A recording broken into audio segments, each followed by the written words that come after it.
Hey, it's Alicia from MobilityMastery.com, and today I want to cover the 5 common mistakes we all tend to make when it comes to pain and pain relief. And of course, I'm going to give you the solution to each one.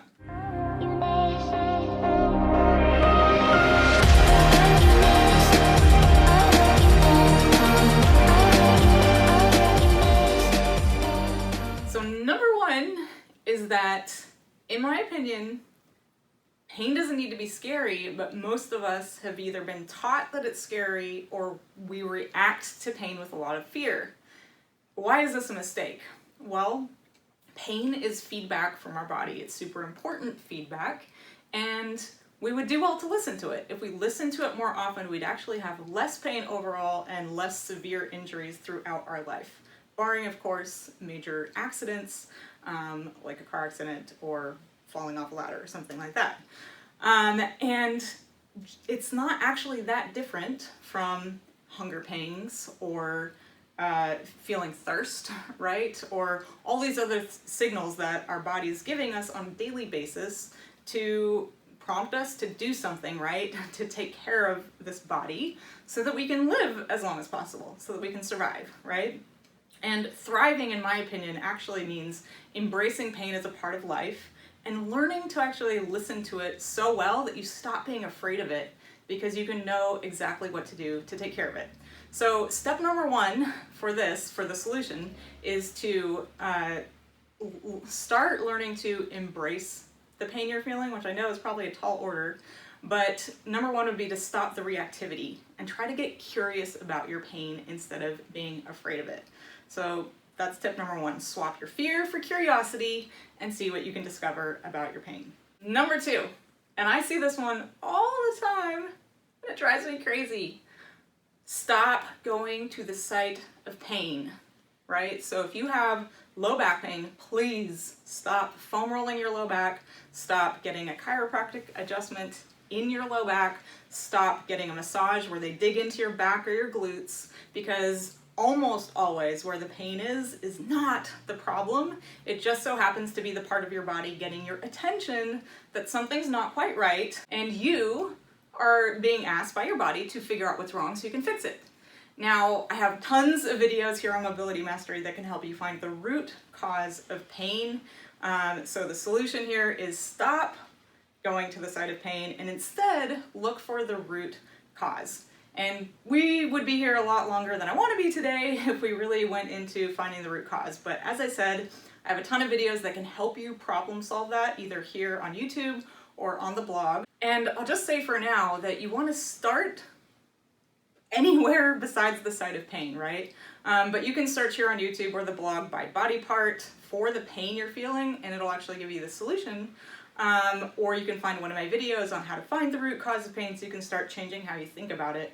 But for now, just stop going to the site of pain and start thinking about finding the root cause instead. Number 3, we tend to want the quick fix a lot of the time. And this is bad because it's not going to solve the problem, and it may actually delay finding the root cause and eliminating the pain for good and making sure it doesn't come back. So quick fixes, in my opinion, are going to be anything like pain pills, cortisone injections, braces, splints, anything like that where you're just trying to mitigate the pain you're feeling or decrease it without actually going to find the solution. And a lot of people these days, I know, even go into their a doctor's office or an orthopedist's office and say, I want surgery. Like, people are asking for surgeries these days, which blows my mind, especially because I get so many people in my office after surgery, and either they're in worse pain than when they got it, or the surgery didn't work per se, or they have pain they didn't have before in another area of their body. So I'm not saying all surgery is bad, I'm just saying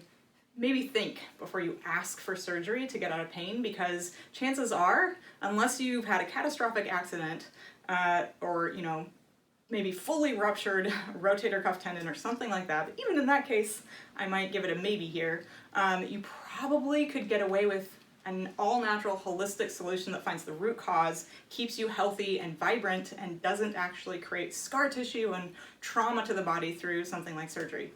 But all of those other less invasive things aren't going to find the solution, the root cause of your pain and provide that solution for you. So by taking a pain pill, you're just blocking the pain signal, but it's still there, and your body's going to try to get your attention somehow in some other way. So similar to number 2, the solution here really is to seek out the root cause. And a lot of the time it is going to be fascial related or soft tissue related, or maybe there's a nervous system component, and there are a ton of videos here on Mobility Mastery, the YouTube channel and the blog, that can help you find the root cause. Number 4, and I kind of covered this one in the last one, but not really, and I want it to have its own category because, in my opinion, this is a very, very bad mistake. We immobilize an injury, or we stop using the body part that's hurting, and we build up compensations, whether that's conscious or not. And the reason this is bad, in my opinion, is your body needs movement to be healthy. It also needs movement to heal. When you move, you're moving lymph, you're moving that inflammation liquid through your body, you're moving it out, you're getting blood flow. So I am not a fan of anything like a boot if you sprained your ankle, or a cast if something happened to your arm. There are exceptions to this, of course, but I'm talking about, if you have some knee pain, and instead of actually trying to find the root cause, you go to your grocery store or Rite Aid or something like that, and you get a knee brace, right? You immobilize the site of pain. So what this is going to do is actually restrict blood flow from getting to that area. It's going to mean that that area can't move like it normally would, and if it's actually stabilizing a joint, it's doing it for you instead of you activating the muscles necessary to stabilize it yourself. So you're essentially babying your body, and chances are when you take that brace off, or the boot off, or the cast off, you're going to be weaker. You're not going to have as much blood flow. There might be, muscle atrophy. And when you immobilize fascia, you're actually going to create a lot of tension and restriction. So now you're going to deal with a lot of fascial restriction, which could lead to other pain in adjacent joints, or even additional pain in the joint that you were feeling pain in the first place. So the solution here is, as soon as humanly possible with an injury, move it. Put weight on it, test it. I'm not talking about aggressive movement or aggressive sports right after a major injury, but I'm talking about, gentle range of motion, testing, putting weight on if you sprain an ankle, moving your ankle and pointing and flexing, stuff like that. I mean, we'd be here all day to talk about head to toe injuries and what to do for them, but the whole idea is you want to stay moving and not immobilize that tissue. And number 5, in my opinion, and this might be a surprising one, most of us stop whatever we're doing to heal an injury or get pain relief. We stop at an absence of pain instead of actually taking the process into optimization. And this is going to mean you will miss out on so many benefits from optimizing your body, and you could actually feel better than before you got injured in the first place. So in my opinion, any pain or injury is an opportunity to learn something about your body and what it needs to be healthy, in addition to what you might be able to do to actually optimize your body through the healing process so that you feel even better than before and prevent that injury from coming back for a long time, or maybe, hopefully, forever. So how do you do that? Well, if you're using my techniques here on Mobility Mastery with fascia release, then that means you're going to do whatever you have to do for that specific pain issue, fascia-wise, but you're going to take it beyond just pain relief. So don't stop foam rolling or using that lacrosse ball or whatever mobility tool you're using just when you have the absence of pain. That's what most of us do. We stop when we feel the absence of pain. But take it even further and find out how good you can feel by optimizing your fascia. And you'll know you're optimizing that fascia when it doesn't hurt to put weight on a foam roller, for instance, on your quads or your IT band. Instead of yelping and wanting to leap off that foam roller, it will actually feel like nothing. So healthy fascia won't hurt at all when compressed with weight.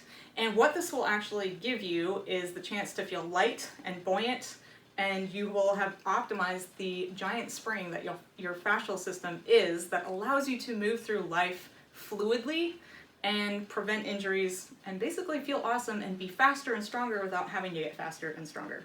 So I hope you'll actually take that pain relief journey all the way to optimization. All right, there you have it. The 5 common mistakes I see when people are trying to heal an injury or find pain relief. So please share your number 1 takeaway. Was there a surprise here in these 5 tips? Share it below. I'm going to come talk to you guys in the comments. And if you're currently struggling with pain or an injury, please tell me below that you're going to commit to not doing the 5 mistakes and actually go after the solutions that I talked about. So share that below, and if you have any questions, of course, for me, share them below, and I'll come talk to you in the comment section. If you're new here, make sure to hit subscribe, and please join my email newsletter. I do weekly coaching via email, and you can get some free resources by clicking the link below this description. All right, I'll see you next time, guys.